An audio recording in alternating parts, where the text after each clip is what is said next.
اعوذ باللہ من الشیطان الرجیم بسم اللہ الرحمن الرحیم السلام علیکم ورحمۃ اللہ وبرکاتہ۔ جو لوگ ہر قسم کے گناہوں میں ملوث ہوتے ہیں ان کی اکثریت میں ایک مشترک گناہ پایا جاتا ہے، اور وہ نماز میں سستی، بے قاعدگی یا نماز کو نظر انداز کرنا ہے۔ خلوص دل سے ادا کی گئی نماز انسان کو ہر برائی سے روکتی ہے اور بندے کو اللہ کے قریب کرتی ہے۔ نماز چھوڑنے والے کی مثال اس طرح ہے جیسے اس نے اللہ کی طرف سے ملنے والے اسلحے کے بغیر میدان جنگ میں قدم رکھ لیا ہو، اور شیطان جو انسانیت کا بدترین دشمن ہے وہ اس کے اس غیر محفوظ قدم سے بھرپور فائدہ اٹھائے گا۔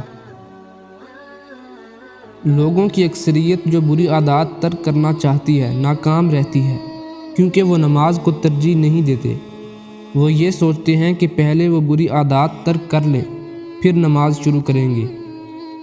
یہ سوچ شیطان کی نہایت خطرناک چال ہے۔ ہم میں بہت سارے لوگ ایسے بھی ہیں جن سے اگر کوئی نماز پڑھنے کا کہہ دے تو وہ اسے اپنی بھلائی کی بجائے بے عزتی سمجھتے ہیں، اور حتی الوسیع کوشش کرتے ہیں کہ نماز کی دعوت دینے والے شخص میں عیب ڈھونڈیں تاکہ اسے نیچا دکھا سکیں اور اپنے نماز نہ پڑھنے کا یہ ثبوت دے سکیں کہ تمہیں نماز نے پرہیزگار نہیں بنایا، تم نے کون سا نماز سے فائدہ حاصل کر لیا۔ ایسا کر کے ہم نے اسے ہمارے سب سے قیمتی اور انمول اثاثے کو چرانے کی اجازت دے دی۔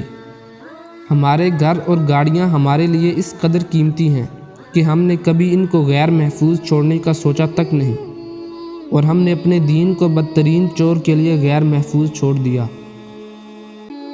اس چور کے لیے جس نے خدا کے سامنے قسم کھائی کہ وہ ازل تک انسانیت کی ابدی روح اور جنت کا ہمیشہ رہنے والا ٹکٹ چراتا رہے گا۔